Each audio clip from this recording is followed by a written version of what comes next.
Welcome to the Full Charge Power Hour. I'm Matt Fulcheron. I'm here with Bryan Erwin. We're going to get to Craig Coleman on the Zoom. We're going to get to Eric Wendell on the Zoom. It's going to be a great show. I can feel it. Come see me in Boston. I'm going to be in Hartford. I'm going to be in Cincinnati. And I'm going to be in... Where else? I should have wrote this down. You were doing so good. Somewhere else in the Midwest. And it's on thefullcharge.com. It's the easier way. What if I just sat there and tried to think about it for 59 minutes? It's a new year. Do your new thing, dude. It's your new thing. I'm exhausted. Patreon.com/thefullcharge. I'm exhausted because the past 2 weeks, no time to myself, no recharge for the full charge. December 24th, about 2 weeks ago. Yeah. Christmas Eve at Randy's house. You know Randy? I know Randy. My friend Randy. All my Maryland friends were there from my skateboarding days. Okay. Christmas Day, my wife had the brilliant idea to fly on Christmas Day. And I don't say that sarcastically.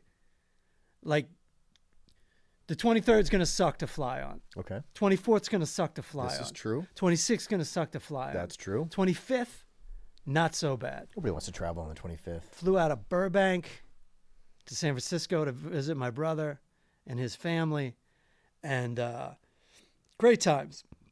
My best trip to San Francisco maybe ever. Okay. Except there was one moment you might appreciate.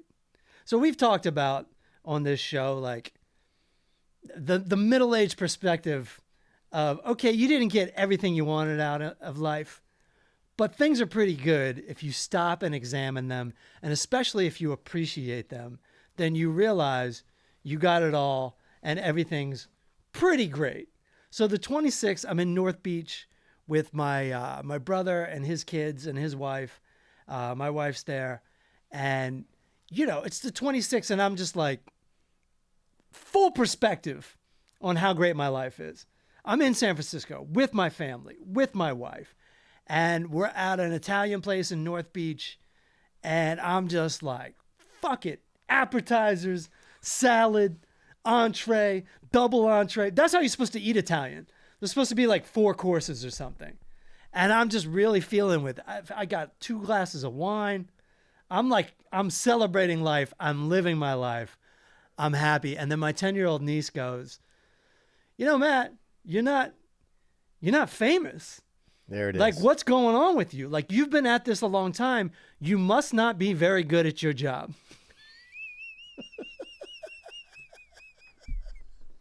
My 10-year-old niece brings this horrible alternate reality.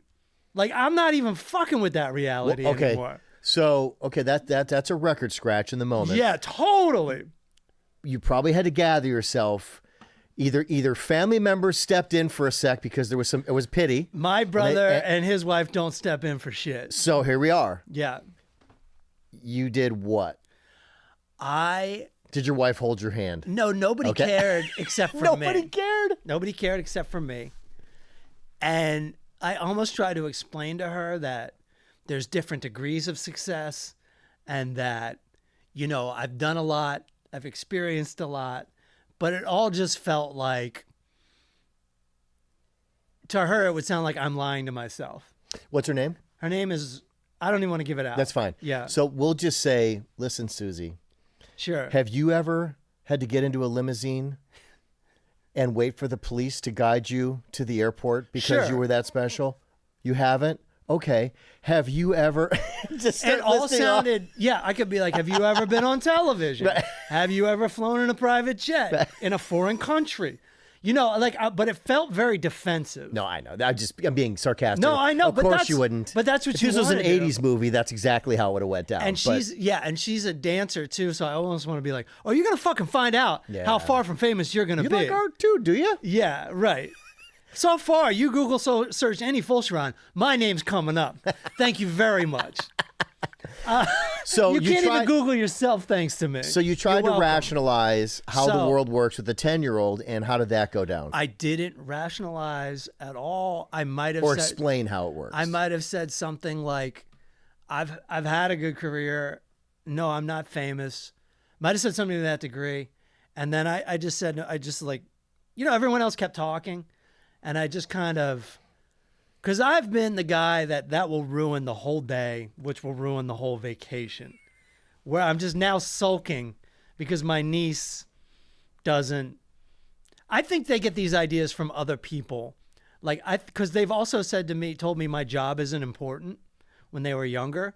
And I think they get that. My theory is they get that from my sister-in-law's parents, their grandparents.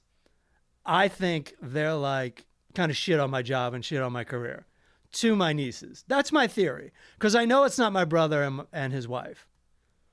Well, I think everybody looks at it like, hey, there's kind of this pity aspect, I think, that everybody kind of reverts to when they're talking about certain people in their family that pursue things outside of the norm. Uh-huh. Right? And I think they go, well, Matt, he has a lot of talent. He does. Right. It's just that, he's in a really difficult business. Sure. And they don't, they start getting into a very apologetic. Yeah. Right. And which starts making people feel like, oh, so maybe he is a failure? Maybe it's there's a misfortune there. But then what's anyone ever want to talk about at Christmas? Fucking comedy. Right. What's your perspective on this? Do you know this person? Are they cool? What are they like? Tosh is at my wedding. Everybody wants to get their picture taken with them. You get what I'm saying. By the way, to make you feel maybe not better, because it seems like you handled it very well. But I'll tell you how I handled it in a second. Oh, go ahead, finish, because then I'll tell you what happened to me with my kid. I just took a deep breath, and I'm like, this is just her perspective. And unfortunately, it's the perspective of a lot of people in modern society, and that is attributed to, once again, the internet. Yeah. Because that's the world we live in. That's the business. If you're not famous right now, to them, there's like no excuse. You got it's TikTok. Like you have the internet. Like, what's your problem? If the internet was never invented, then all we could look to were like what I've accomplished. The accomplishments are real. Right. The experiences are real. Right. This is where because we are led to think like that. And at a certain point, I think when you're younger, that might be healthy. Like, you got to go. You got to move. You got to make something of yourself. Once you've dedicated 30 years to this and you're not rich or famous or whatever these goalposts are in society, you have to, for lack of a better word, and I think it's a great word, rationalize or change perspective. Otherwise, what are you going to do? Lean into becoming famous? That's very unhealthy. Yeah. There's nothing wrong with working harder, and there's nothing wrong with working. There's nothing wrong with going for it. But if your goal is fame, you're going to create some fucked up art. Well, we just had that conversation in the hallway with the other guys that were doing a podcast before us. And we all came from the Comedy Store and what they consider the dark ages that no one talks about. The early 2000s. Early 2000s. And I think we were fortunate enough to realize very quickly that there is no rhyme or reason to who goes up, who stays where they stay, who goes down. We saw people that when we got there, we're like, oh my God, it's so-and-so. And then we see them kind of like fading away. Sure. We saw it all in one microcosm of some dark time in comedy. Yeah, and we see people who everyone kind of made fun of or didn't have a lot of respect for are now fucking huge. Right. And again, but how would you know that? No one knows that. It just happens for some people and it doesn't happen for other people. That's when people say, I'm a failure. It's like, no. That's too subjective when you say that about yourself. Failure is not as objective as you think it is. You're not a failure because someone else got plucked. Right. You still know how to write a joke. Yeah. I became okay with my comedy career because I was fortunate enough on multiple occasions to perform for the people that mattered to me most, which is my family, and I killed every time. Right. And so they were able to see what I chose to do. Yeah. And do it well. Yeah. In a format that shined a light on me. So it didn't, because I understood again, fame is subjective as far as who gets who gets picked and who doesn't. So they saw me enough to know that I felt comfortable in my own skin of like I was never going to be around them. Now, if I had failed miserably every time on stage around them, it'd have been like okay. Yeah, no, at that point, it's kind of like, I mean, I'm also assuming when you say that like you would always be bombing, like Yes. not in front of you. Like if your family saw you 5 times and you bombed every time, yeah. I'd say there's something to that. Yeah. Yes. Yeah. And they're rightful in their pity. Mm-hmm. By the way, a side note related to kids and experiencing their views of you and creative. So the other day, my youngest son said, "Hey, Dad, you must think it's pretty cool that you made a movie." And that the woman that was in it is a famous actress on Cobra Kai now. And I go, but there was it is cool. I wasn't dismissing it. And I said, but there was other people in the film that had been famous previous to, and some that are still very successful working actors in it right now. And we go to IMDb so I could show him, and the first thing that pops up is my IMDb rating for the movie. Yeah. And it was 4.3 out of 10. Right. And all he goes, oof, that's rough. It's so crazy now. There's just like a and number. I don't care. There's just, well, no, because you made a fucking movie. Exactly. You know what I mean? That was it for me, because I understand how hard it is to make a movie. I just, for that one moment, he was like, oh, ooh, I don't know. He almost acted like, was I supposed to see that? And I was like, it's fine, dude. It's weird. It's fine. It's weird how like it's become so cut and dry. Like there's a number. There's now a number next to your thing, next to your creation. Yeah. This is a 5. This is a 6. This is a 7. It's crazy. It's craziness. And the thing is, I've read reviews for the film that I've had, and I haven't argued with any of them. Right. I haven't disagreed on the good or the bad ones. Yeah. I'm like, yep, fair enough. Sure, absolutely. There you go. Okay. Yeah. So I got through that. I really, it's like getting punched in the face. Right? When you least expect it. Yeah. Like if I did a comedy set, and even if I just killed, I expect somebody to come up and be like, dude, that sucked. Or like someone on the internet to be like, this sucks. That's the internet. But my 10-year-old niece, it also made me upset that like, that's how young people see the world. That it's like, you're either famous. If you're not famous, you're not successful. It's kind of weird to me. But this is a 10-year-old. Right. Yeah, exactly. That's the perspective you have to keep it at. I brushed it off. I kept the perspective. I had a great time. And then we came home. Sorry, I got a burp. Do it. I was wondering. Woo! It's been building up for a while during this. Yeah. So, yeah. I'm drinking a carbonated beverage. There you go. Over here. We get back to Los Angeles. My in-laws are now coming to visit the next day. You're really getting them. Like you're getting everybody in. You're straight up holiday guy. Guess how long they're staying for. Well, I'm gonna guess they're still there if you're presenting it this way. I guess I fucked up.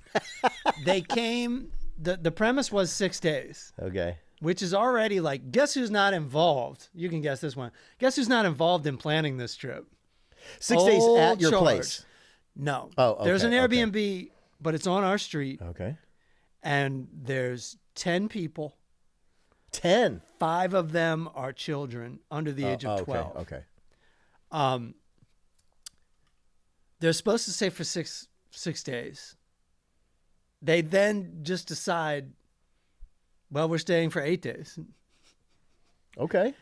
And these are people from New Orleans. I don't know. I think that has something to do with what I'm about to tell you. They want to do something every day. They want to go and see something every day. And so we're doing it. Okay. We're doing something every day, which is like so exhausting to your boy. Absolutely. I've had my family do the same thing. They come in for less time and want to do more in less, which is even harder because, as you know, this city is massive.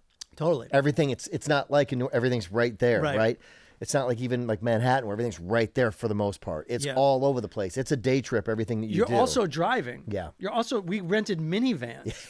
So like. You didn't get one of those buses? So there's tons of people, and there's not, you know about this. I don't know about this because I have a wife. That's the biggest my family has ever been. 2 people.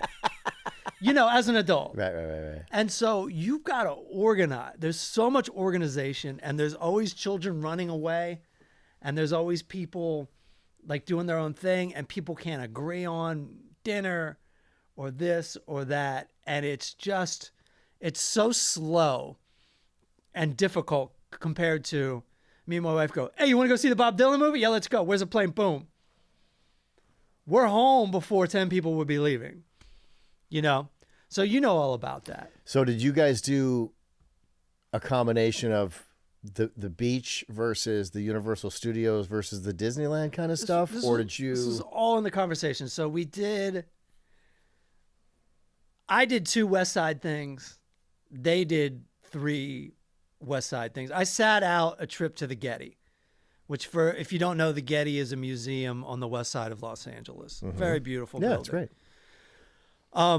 When I started getting nervous was a couple days before they even showed up, and my sister-in-law is starting to now plan and being like, the Long Beach Aquarium. And I'm like, fuck you, Long Beach. The fuck out of here, Long Beach. They didn't put Disneyland in the mix? Disneyland was in the conversation. Universal Studios was in the conversation. Okay. But those were 2 things that people couldn't agree on. Okay. And there's also... What about studio tours? There's also no studio tours. Okay. I gave some tours. First of all, it was New Year's Eve, and I'm talking to the grown-ups, my sister-in-law and their husbands. And I was like, hey, you guys want to go check out the Comedy Store on the 2nd? And they're like, yeah, that would be amazing. And so I made the rookie mistake of texting the manager of the Comedy Store right then and there, like 6 p.m., 7 p.m. on New Year's Eve. Like, hey, Happy New Year, blah, thanks for all the spots this year. Hey, can I get like 5 people into the Comedy Store on the 2nd of January? And just never hear back. And then the show just gets sold out. And now I've run my mouth.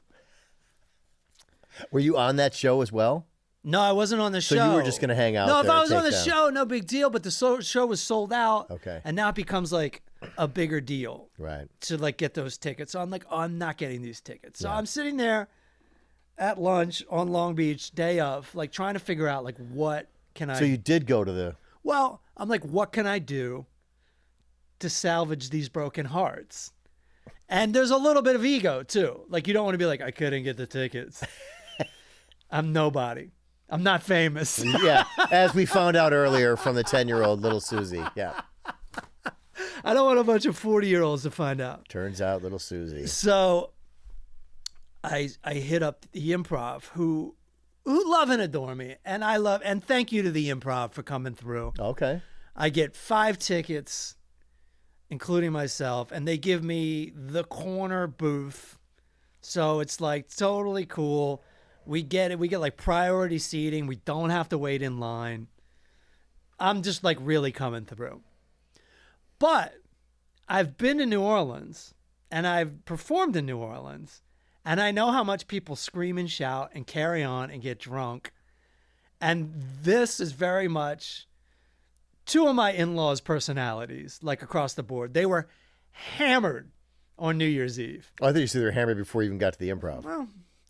Well, they're hammered on New Year's Eve. And also... So there's carryover. Also, this is like a scorpion and the frog thing.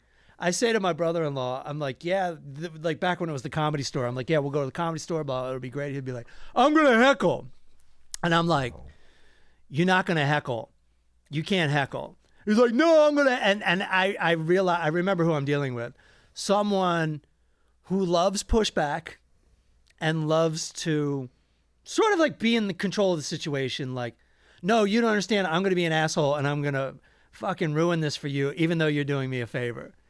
And so I just back up, knowing full well I can just tell security to get his ass out. Right? Because all he wants to me is like, no, don't do that thing. Don't do that thing. And I'm like, whatever. I just go, it's out of my control. I even said that to him and he was like, yes, you're a very evolved person. Anyway, I had to, and then I talked to my sister-in-law. No, she talks to me because my wife is concerned. So she goes and talks to her sister and says, hey, make sure you control Parker. And then she says, I got Parker. And I go, good. That's my brother-in-law's name. I'm going to say this again. I don't really want their names. And she's like, I'm going to talk to my husband and tell him he can't talk. He can't get drunk. And I go, good. And then I realize, well, she's just as bad as him. And I go, so she's in charge, but she's just as bad as him, basically. She doesn't shout as much. She talks way more than him. And so we go to the Improv and we're sitting at the booth and I'm like, you can't shout out.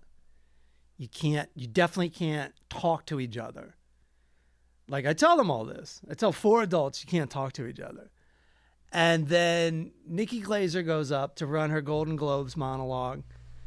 And my brother-in-law is just screaming like at every other punchline. No. Yeah.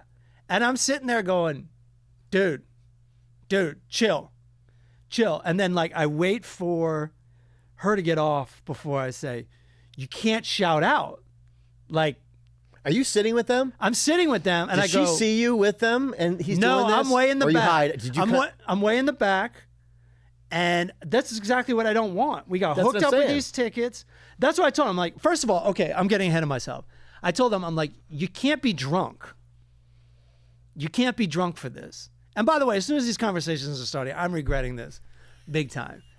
And they're like, oh, we're going to go have drinks with my dad's friend first. And I'm like, all right, full knowing if I make a big deal of it, the more I say don't drink, the more he's going to drink. But then there's this shit where I'm like, okay, just meet us at the house at 8:30 and I'll drive us all there. Because I need them all together because we got the hookup. Yeah. So I can't be trying to find them the whole time. No. But of course, in this age we live in, they're like, we'll meet. I get a text, we'll meet you at the Improv. And I'm like, no. And then I'm like, I can't even think like what I'm supposed to do right now. I go off in another room, my wife follows me in, and I'm like, this is already not working out. Like I'm already regretting this. And I just go, I'm coming to you guys. I'm picking you up. Like, fuck all this. You come back here first. I'm picking you up. And then I'm on the way there. And then like, we have the car. We have to come back. And then I just go again, like, I don't know what's going on with me. I'm becoming incredibly mature and zen. And I just go, if we're late, if we don't get in, it's their fault. And they'll have to live with this, you know? So now we're waiting outside the Airbnb because my other sister-in-law doesn't want to go back in and say goodbye to her kids again. You've had young kids. You know what this is like. So we're just stalking this nice neighborhood. You know what I mean? We look conspicuous as hell. They're 5 minutes late. No big deal. I get them in. But anyway, I say to him, I'm like, you can't shout out. He's like, even if it's positive? I'm like, yeah, dude. It's not your show. But anyway, continue. My sister-in-law then just like continues to talk through the whole next comedian. And I just keep going, yo, chill. Like now I'm loud. But just so I'm trying to understand, are you with them I'm at the booth with them. But the comedians can't see you. I'm way in the back. So you're in the dark. And they also are not, I don't even think they would get kicked out for what they're doing, but it's against my religion. Absolutely. And I just want to make sure that you were not being seen with this group of people. That was my concern at first. Then it's like, I don't want the other people around us to be annoyed. Yeah, fair enough. And I care about that too. Yeah, you do. So, and then after a while, I just gave up. I'm like, how many times am I going to tell my sister-in-law to be quiet? Yeah. You know, and it did peter out because I think she got a little more tipsy or whatever, or whatever. But I was like, Jesus Christ, man. You know, you like, it's just like, whatever your greatest fears are, it's like they're fears for a reason. So because they are coming true. They are. And so I'm assuming your next level, and maybe this didn't happen, but your next level of fear always is, especially if you know a lot of these performers and there's common spaces, they're like, hey, let's go over and talk to that person we talked through during their set. Yeah, you know, we're here with Matt. You know Matt, right? Like, and then that's like this next level of like, please don't bring me in there. Huge concern, more than you know, because this brother-in-law loves to go up and make people feel uncomfortable, and like confront people, and maybe tell them their set wasn't good, or like like stuff like this. You would be surprised when I tell you that everyone loves this guy and thinks he's so charming, including myself. I just don't want to be in charge of him. Right, yeah. I don't want to be in charge of anybody. So, but I basically survived this. There's really no complaints. No, it's just it's internally stressful. It's just not good for me. It's just not good. It's not good.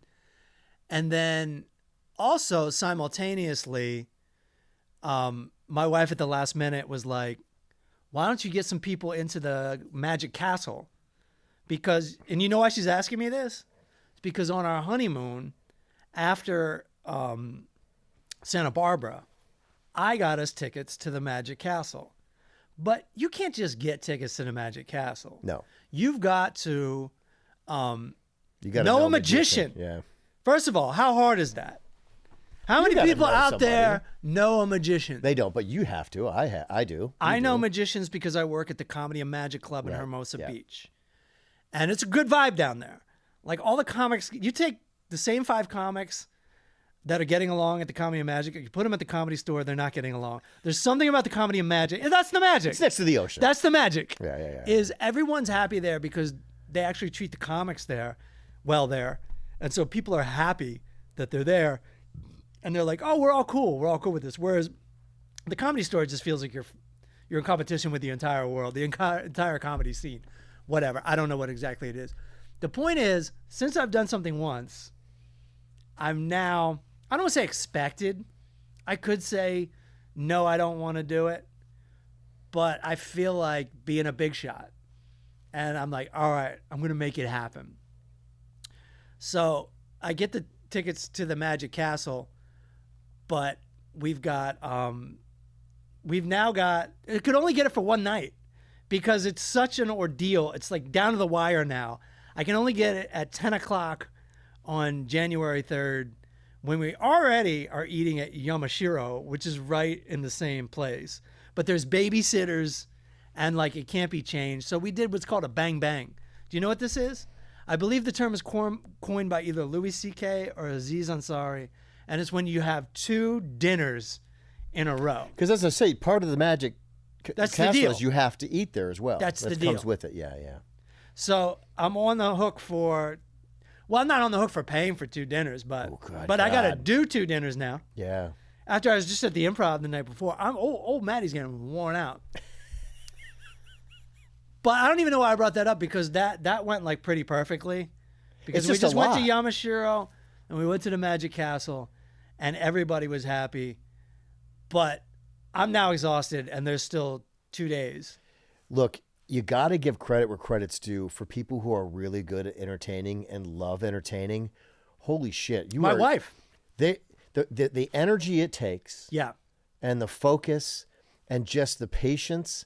I mean, bravo if you can do it. I'm not good at that stuff. I did it twice. Yeah, and it nearly killed me. You did, and you did a lot in a very short period of time for a guy that's not his MO. Yeah. Right? Yeah. So I'm surprised you're even talking right now. Yeah. Like I'm surprised you're if just only not my so... niece could have seen me in these environments where everyone knew who I was. This is success. I am locally famous. Yeah. I hate to tell you. Not that I'm halfway famous in San Francisco, where my niece lives. Just keep sending her videos. I'm done. I'm not trying to convince her. Nah. You know when she'll know is when she has her career and she's 50. Yeah. And she'll look at me and be like, "That guy kind of did some stuff." Yeah. You know? Fame is fleeting anyway, and it's the truth of the matter is, like, if I go to my kids and I say, and they talk about fame, I go, you know who Raymond Burr is? They're like, who are you talking about? I go, Yeah. Exactly. Right. Back in the 60s and the 70s and the 50s, Yeah. that dude couldn't get more famous. Yeah. And he's dead now, and no one talks about him anymore. Yeah. So, well, you really want to do that with 100 years old because you can barely come up with any examples yourself. Yeah, exactly. You know, and that's the perspective of it, and that's. I've been closer to the top of the mountain, and it's hard to stay there. Even though I didn't get to the peak, it's hard to stay there. And so you have to have a talk with yourself. Do you want to do this or do you not want to do this? Yeah. You know? Enjoy the ride. Yeah, exactly. The best part of it is the ride. So here we are, and don't listen. Don't listen to anyone who hasn't been through some shit yet. No, I don't care where you come from or what you want to do in life. You better enjoy the ride. Yeah. Don't get misguided and think that there's something at the end. That carrot. Yeah. Fuck that carrot, Yeah, dude. I know. Aaron, how far are we into this podcast? I want to do a couple things. We are almost a half hour. Okay. Can we? A friend of mine just died, who I love and adore. His name is Jim Short, great comedian. And I just want to watch like the first, this is perfect for what we're talking about. Do I know him? You might know him. He was mostly, he's a guy who's from Australia as a kid, moved to Dallas when he was about 11 years old, and was part of the San Francisco comedy scene. Okay. I knew him from there. He moved down to Los Angeles. I feel like can we pause it just for a sec? Okay. And I've been on the David Letterman show, I think a bunch of times. Had a great career, and I don't have much word on what happened to him. Passed away people, unexpectedly. He passed away unexpectedly. Okay, got it. You know? And I'd like to celebrate his life by watching the beginning of his Letterman set, because it's coincidentally like right on par with what we're saying. Okay. And it's a guy on the David Letterman show, which for the kids, this was the pinnacle. What you're about to watch is probably the best thing you can do as a stand-up comedian at the time, which is the David Letterman show. What are we talking about here? From around, as far as I'm concerned, late 80s. Okay, but more like once he's on CBS. I mean, basically owned the 90s, right? So and when I was in comedy, to the time David Letterman retired, so let's say from 1998 to 2010, 11, 12, I can't remember when he retired. It was the best thing you could do as a comedian. And that's how the business worked back then. Yep. You're on Letterman, you're working 40 weeks it's either Carson or Letterman. Yeah, that was it. There were all the other people, they did a great job, but none of them had the impact of those two. Right. Yeah. And it was funny doing the Lester shows back then because there was no internet for a lot of it. So it was just like this thing that happened at 1:30 in the morning that no one saw. No one saw. You could tell people you did it. Yeah, like you'd have to get them to watch the tape or the DVD. So yeah, Aaron, please, I'd love to see this clip on the David Letterman show. Okay. Our next guest is a very funny gentleman who is making his debut with us tonight. And here, look, here's a copy of his new CD. It's entitled Deep Beneath the Surface of the Earth. Wow. Very provocative title. Telling you. Ladies and gentlemen, please welcome the very funny Jim Short.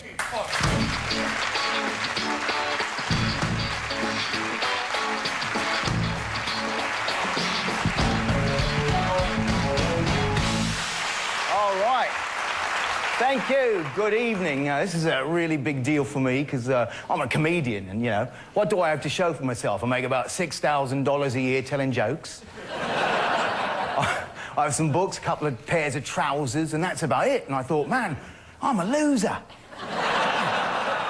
And then it hit me and I realised I'm not a loser. I've tried. I am a failure. Right on, right? There it is. Right on. Thanks, Aaron. That's all I really wanted to show. But I do remember him. Yeah, he's great. I've performed with him on a couple shows. Very nice guy. Out here in LA. Really nice guy, and we had a great time hanging out whenever we'd work together. So we'll miss you, Jim. Yeah, rest in peace, man. Also, just quick shout out. This won't be airing for like 2 weeks or whatever, but Nikki Glaser fucking was so good last night. Yeah. So good. Yeah. I got to see her go up twice this past week. And I was like, this is going to be awesome. But it's not the full thing yet because she's just telling jokes about people that aren't there when you see her at the Improv. Right, right. When you see her at the Catalina Jazz Club, which I saw her at. And just to see her just like, to smoke it, to just like, she was on Stern this morning, like pointing out her flaws. But when I watched it, I saw no flaws. I just saw her walking the tightrope of that difficult job. I was gonna say people have no idea. No idea. Because you got to make fun of the celebrities, but you can't hurt their feelings. Right. And you got to be edgy, but you can't say anything too edgy. Right. It's so hard to do, and we've seen so many people fail at it. Yes. And she just pulled it off, man. That clip is 10 minutes long. Yeah. And it's very funny. Yeah. No, she didn't. You know. So shouts out to Nikki Glaser, like she needs it, but shouts out anyway. And let's go to our Craig Coleman, our beloved Craig Coleman, who's in Orange County today. If we could do that, that would be great. And then we'll go to Eric Wendell, and then I'll go collapse somewhere, having no company in town anymore. My wife brought them to the airport okay. this morning. Okay. All right. Yeah. So the official tour has ended. Mm-hmm. Okay. God, look at that cut on my face. I got to get. So this is from sleeping. So you don't have kids. No. So I do have a cat though. When you have, so I'm actually babies, more likely to have okay, scratches on my face. Yeah. Aaron, you have kids, right? Yeah. So when you first get them, you got to bundle them up because they'll cut their faces when they move around and stuff like that. So I'm at that phase apparently now. Oh. I'm at newborn baby cut my face phase. But one of the dogs sleeps in the bed and it always lays on my leg, so I move around a lot. Apparently, I'm a very violent sleeper. Oh, really? I wake up with a lot of cuts. You're a big guy, too, so that's coming at now. So I don't know what I'm doing to myself. Yeah. To the point now I'm like, because I think Coleman did this. I should ask him, but I might have to go get one of those. You know where you go in and you sleep and they monitor you? Yeah. It's weird. I don't know. Not really. Well, it's weird. When you think about what you can get out of it. Yes, that part it's of it. It's not weird. But the first part of it just seems kind of weird. That you're like, yeah, I'll go to sleep here, and you guys can just monitor me. It's only weird because for the first, 2,000 years since Jesus was born, people didn't care about your sleep. It was just like, get to work, asshole. Yeah. You're not sleeping? Get to work. Not often you wake up. Go work on something. Go clean the house. You can't sleep. But now, like, we value everything so much. Mental health, sleep, and I think it's good. Yeah. But it only means more maintenance for yourself. I know. I don't want to. You get to that point where like, no more doctor's appointments. It's like you just look at your schedule and it's just filled with old people shit. All of a sudden, you're like, what the fuck? I've got a doctor's appointment at the shitty doctor tomorrow, but I'm not going because I have new health insurance. Okay, I got it. There you go. Congratulations. I got the new health insurance, and I can't afford it, but I got it. And but this doctor's office is so shitty. They haven't called me or anything. And so I might just like no show altogether. They have not called me to confirm the appointment. No email, no phone call, no nothing. All right. And I don't feel like calling them. Maybe I'll call them. I don't know. I find that's the absolute hardest thing to do is to make a phone call. In the world of texting and emailing and making appointments online and stuff, especially this particular doctor calling up because the receptionist, they don't know what's going on. It's so difficult to talk to them. They don't get what's going on. No, you're right. There's an element of like detachment, I think now. Yeah. It makes for sure. every form of communication outside of just digital communication difficult. Yeah. But it's required. And that's like part of my fears of arranging that trip to the Improv in the Magic Castle was like, am I going to have to get on the phone? Is this going to happen? Am I going to have a conversation with somebody? You know why it's bad? Why? So you know I've got my knee problems, right? Mm-hmm. So I have to go through this thing where I have to get, because I have an HMO, not a PPO anymore, because it's just cheaper and you don't think anything's going to happen. Then the minute you do that, something happens and now you got to jump through all those hoops. So I go and do it. I go see an ortho. He has to submit to the insurance company that I need physical therapy. Okay. Right? Yeah. So I'm waiting and like weeks are going by and I'm like, bro, I should have been starting this thing like the day after I left this guy. Yeah. I have there's things torn in my knee. Yeah. Let's get going. Right. So I call them and they're like, oh yeah, sorry about that. It looks like they declined the first place we sent it to. So here, go to this place. And she goes, just call them and tell them that we just faxed over the fact that you're cleared. I go, okay. I call over there. They're like, well, what's your confirmation number? I'm like, they didn't give me a confirmation. I don't have a confirmation. Yeah. She said, and I said, they told me just to call you and it's all good. I go, can you just check so you got the fax? She's like, no. I'm like, what do you mean no? She goes, well, you didn't give me a confirmation number. I go, I know, but because in my mind, I'm thinking the fax machine is probably what, like 3 feet from you? This is what I'm thinking. Right. You could check and let me know if you got it or not. 'Cause maybe the confirmation number is on the fax. Here's what I'm thinking. Boom. And she goes, no, that's not how it works. You got to call them back, stay on hold, wait for them. And so I go, fine, whatever. And I hang up on her a little bit pissy. Yeah. I call and they're like, hello. And I'm like, yeah, I just got off the phone with this other person. I'm like, they won't take the thing without some stupid ass confirmation number. She goes, yeah, I know. I just told you that. And I was like, wait, what number did I just call? She's like, oh yeah, no, you just talked to me about getting covered. It appears you have dementia. We can evaluate you on that. And I was like, yeah, exactly. Just confirming. So all right, I'll call you right back. And I was like, fuck. Now I got to go see these people and they're going to be like. No, I know. Well, just make sure you say your name when you get there and not your confirmation number. Because they're not going to remember your name. Craig Coleman! Ooh, ooh. There he is. There he is. Looking good with the tight haircut, man. What's up? Oh, someone got a holiday haircut? Yeah, it was necessary. It was starting to get too hippie-ish. Yeah. Oh, you mean it was requested? No. Oh, okay. No, it gets to a certain point where I'm like, who the hell's this guy? This has gotta go. I asked Santa Claus for your hairline, but he didn't give it to me. Look at his hair. Are you looking at this hair? Bryan, are you never not in awe of Craig Coleman's hair? Craig has great hair. There was a guy that I think all of us worked with named James Hudspeth who probably had some of the best. Do you remember him? I don't. He had a coif. I do. Right? Was it not beautiful hair? He had some of the best hair. I'm always envious of people like Jimmy Johnson. You know that guy that like used to coach football? Yeah. He's got really good hair. It's just most people when you get older, your hair starts just giving up. Yeah, totally. And then there's these other people. You're like, what's going on here? Yeah, Why? no. Like Craig, your hair's never. I think we already talked about this. Your dad had good hair too. We right? talk about this all the time But because I'm fascinated with it. But your dad had good hair too, right? So his hair never went away. Is that where you got it from? Yeah, Colemans keep their hair and their sanity. And they also keep their second family secret. Yeah. They the one bummer is that if you have to live to 62. If you live to 62, you'll probably live to 84 or 90. Sure. But most of them drop dead at 62. But with good hair. I know that. But with good hair. Yeah, but open with good casket. hair. Open casket with that Great hair. hairline, you know? Well, you guys both actually have Every good. time. You Open guys both casket, have every eyebrows time. too. I don't have eyebrows. I got to trim my eyebrows. You don't have eyebrows? I don't What have the fuck? eyebrows. I don't have good eyebrows. I actually, I think my wife accidentally gave me like a manicure kit, but it was for dudes. But in it, I didn't know there's like the things that women do to like paint their eyebrows.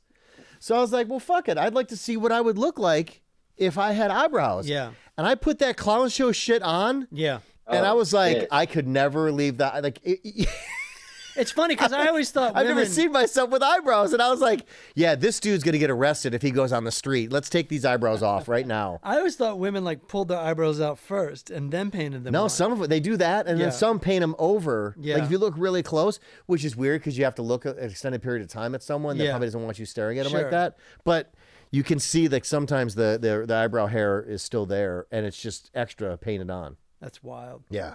You guys don't need it though. You guys have good man No, brows. I mean, you know, I Good just man take it brows. for granted. No, I do. Of all the things in life. My sister talked me into letting her wax my eyebrows once, right before a show. Oh no. And I said, okay, fine. So she did one and she went too high. Oh, the look of And so it surprise was now for just the rest of this- the night. Huh? Now you had the look of surprise for the rest of the night? Yeah. So I had one surprise, like a chola chick eyebrow. And I was like, whoa, we're done. And so I went on stage with it like that. And I didn't even say it. Like, I didn't even mention it until I like went to the bathroom or something. And I look in the mirror and I'm like, oh, yeah, that's so noticeable. Yeah, There's no way around it. That's everybody probably noticeable. thought you had like propecia on one eyebrow or something like that. They probably thought you had a condition. They're not going to bring it up. They would feel really bad. But just out of curiosity, why would you even let her do anything to your eyebrows? Like that's not a dude thing. She was insisting, sounds like. She was insisting, and I was just like, fine. Get it Fine. over with. So did you balance it, or did you just leave it like that and just wait for it to grow back, or hope that it was going to grow back? Yeah, I just left it, hoped it would grow back. Oh, okay. Which it did. These things are out of goddamn control.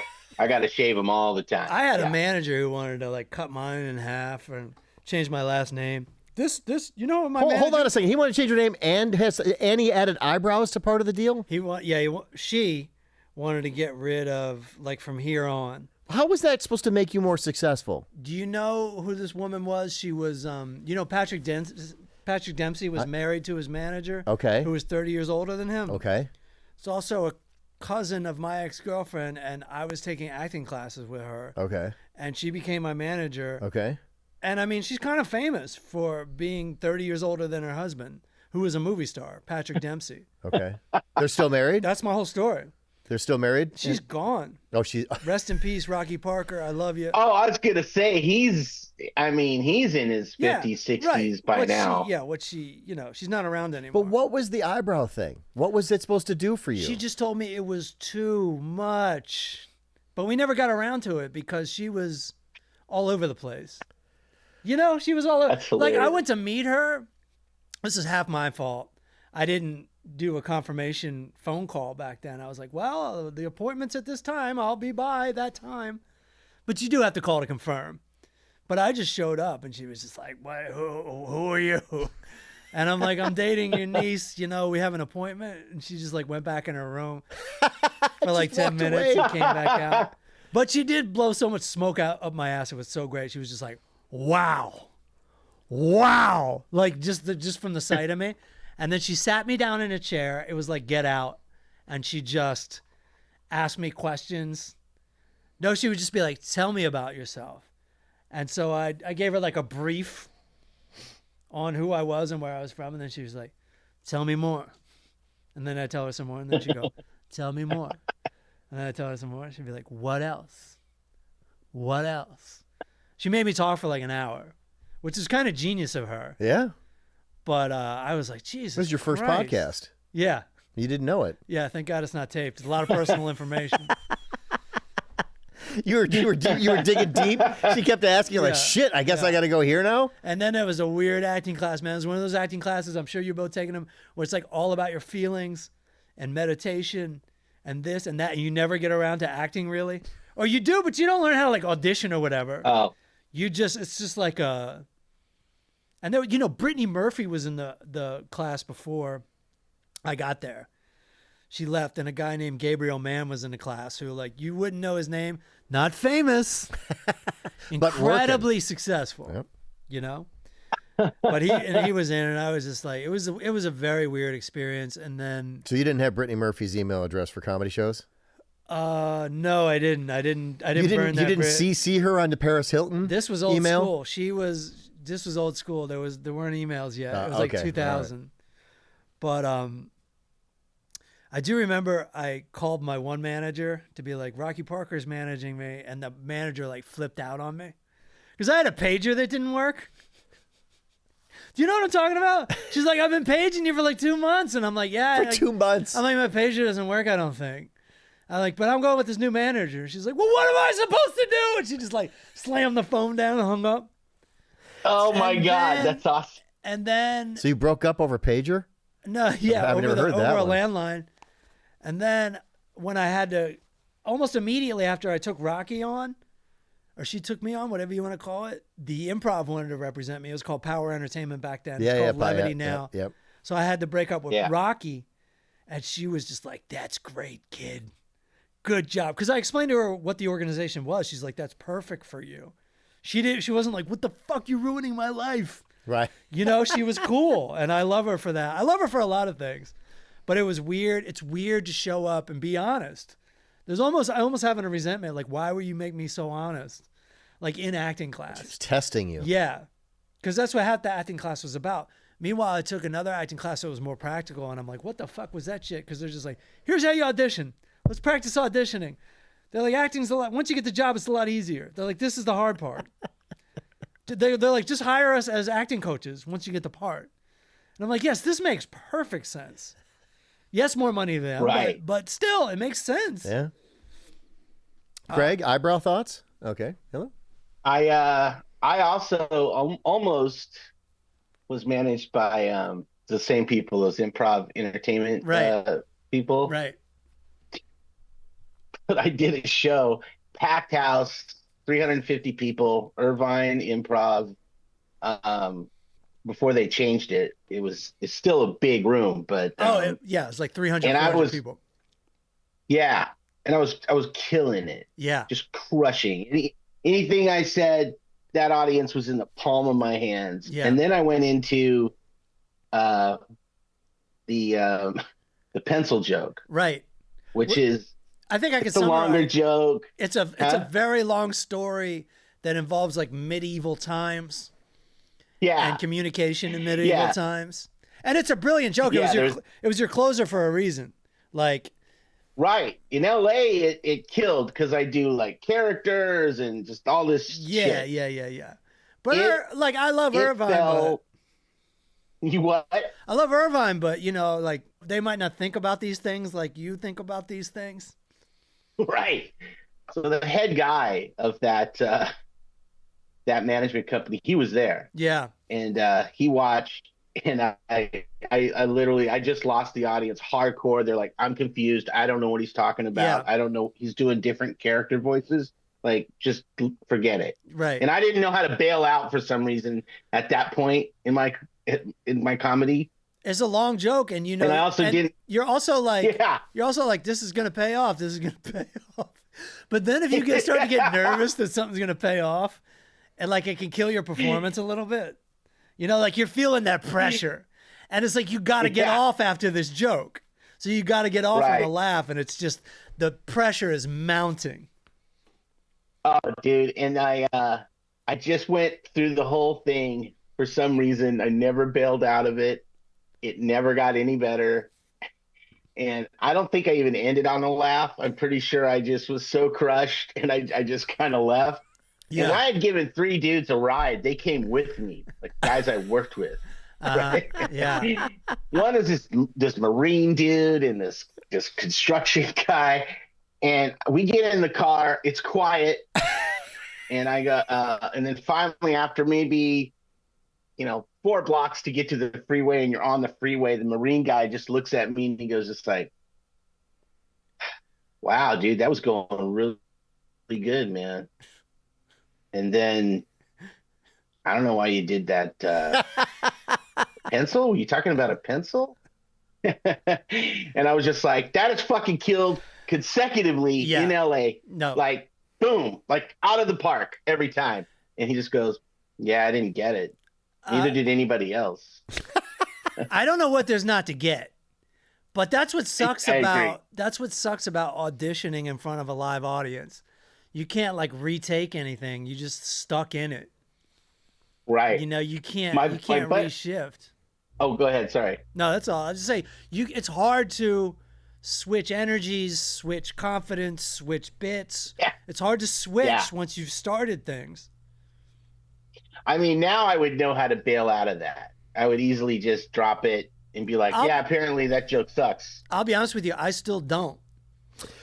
I still don't know how to get out of a long bit. No, if it's not working. I disagree. I think that what you probably would know now that you didn't know then is, one, you stay committed to the bit. That's your job. And you know that the bit is good. Right. You don't hold yourself accountable in the moment. You don't let the moment just defeat you, right? Totally. You have to show them as a performer that you will survive because you know what you're doing. You got this, right? Totally. Also, we've all done enough showcases where everybody around us did not do as well as us, but they chose the people that didn't do as well as us to move on. And it's because they've made their mind up. They have an idea of what they want, and they either want you or they don't. That's exactly right. And so it didn't matter whether the pencil joke crushed or not. What mattered is probably you felt the energy in the room and you bailed a little bit on yourself, and they picked up on that part. I don't think you have to see it either. I think, Craig, I worked with these people at that time, and what they were looking at is like, does this material create a sitcom for this comic? Yeah. And so was that still the thing back then? That was their main thing. Okay. So yep. I don't know how much I want to keep in this, but like they obviously had the power to put me on the road, not as a headliner, right, but as a feature act. But they were much happier having me stay in town and work my job and get a pitch together for my like 7 minutes. Yeah, to get the quick bucks. And so they just had me work on this 7 minutes. And it's such a bummer because I just wanted to be a comedian. I didn't want to work at my job. I wanted to do the road, and I knew that would make me better. And I knew at that time, and it would make me happy to do that. Well, now they're starting to realize, and granted, the world has changed a lot because of social media, et cetera. But the money is actually in stand-up. It's not in trying to get the 7 minutes failed. The 7 minutes to success failed. And they kept putting these people in positions where they were destined to fail because they were not ready. And putting so much money into it. It takes so much time, whether you're looking at, Sebastian or Nikki Glaser, totally, or Eliza or any of those people. It takes time. Right, Big time. Segura, same thing. And Christina, it took time. They were very successful at what they were doing, but it still took them years to continue to get to that other level. And we did, and we all knew that. Yeah, but they didn't. They wanted the 7 Minutes to Success platform, and it failed over and over and over again. And then the industry was like, no more of that shit. Yeah, no, that was just over. And Right? now it's to the point where, like, all right, make it yourself, and maybe we'll cash in at the last Yeah, exactly. minute. How about you deficit finance everything, and we don't take risks? Yeah. Eric, can we get Wendell up and keep Craig on?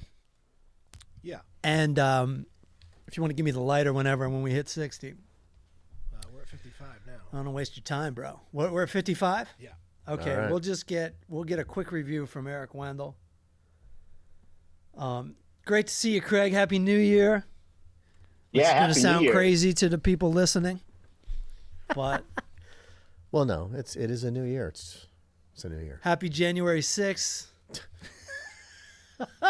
2025, baby. We've completely forgotten the nightmare that awaits us. No, we haven't. We're just not paying attention to it because that's healthier. It is healthier, dude. My I have nieces that grew up in San Francisco. They're city kids. I have city kids in my family, which is so crazy and fun for me to see. But something that they've done lately, which is so funny, is because they're supposed to be from a small town in Southern Maryland. That's where both their parents are from, but they live in San Francisco. But they got into this movie called Twisters, which is the sequel to Twister. Yeah. And it's very country.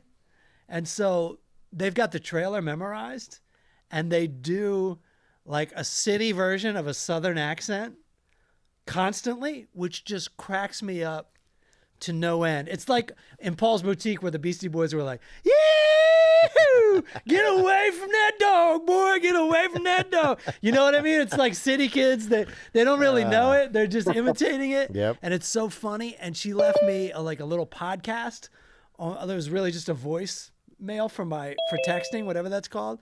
And she was like, she's doing this podcast, and she was like, "Well, let's get right to it." And that's all me and my wife say to each other now. Like, well, let's get right to it. We fucking love That's it, dude. great. We fucking love it.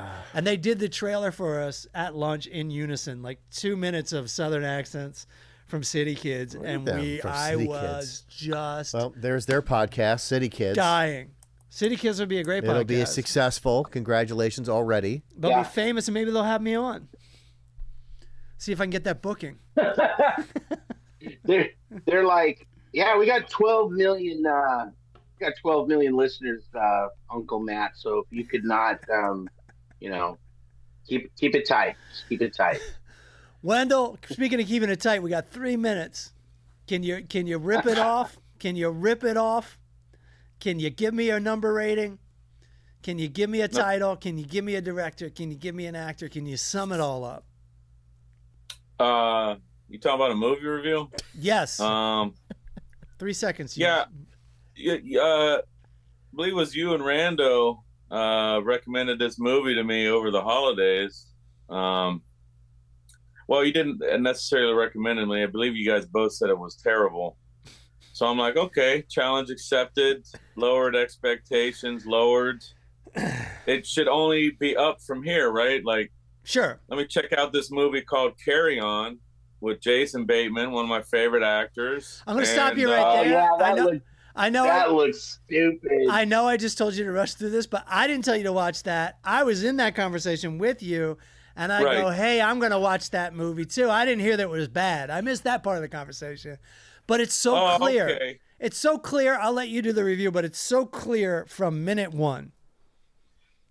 Maybe it was one of our other mutual friends there. But I remember a couple of people telling me it was bad. So I'm like, I mean, how bad could it be? Like, I have the benefit of working in both industries, the airline industry and the film industry. So I can come at this movie from both angles. Sure. Like, Expert. right. So it also has one of my other favorite actors, Taron Egerton, who I always get mixed up with one of those 3 named fucking actors. And I've been sitting here for the last 10 minutes trying to remember his fucking name. I can't remember his name. It's fucking killing me. Well, there's 3 of them to remember, so it's tough. I'm like, I can't even think of a movie to look up on IMDb that this guy's in. And he looks just like Joseph Gordon-Levitt. Yes! God damn it! I was trying for fucking 15 minutes to fucking Why think don't you of that call name. Bryan, man? It was fucking just driving me crazy. Yeah, he looks just like Joseph Gordon-Levitt. I always get them confused. I thought it was Joseph Gordon-Levitt until I looked at the credits, and I'm like, oh, fuck. Anyway, it's Taron Egerton. He was also in 2 of the other movies I've reviewed on this podcast. One of the shows being Blackbird, which was very good, and that Tetris movie that he did was also very good. So I'm thinking, okay, how bad could it be with these 2 great actors? This was one of the worst movies I've ever fucking seen. Wow. I can't even tell you how many ways I want to take a massive shit on this fucking movie. Well, Just maybe we'll do a part 2 of this next week, because I can tell you have a lot to get off your chest, but we got to give Aaron the studio back. But maybe we'll get a rating, and then you can fill in the blanks later. You can bitch about specifics later. Yeah, I mean, I can give you a rating. I mean, I can do one quick thing if you want. Or Go ahead, one quick thing. The thing they always get wrong in these movies is the aircraft. They're this movie. The whole plot takes place on a 737. There's people standing up in the belly of the aircraft, which you cannot do unless you're Peter Dinklage.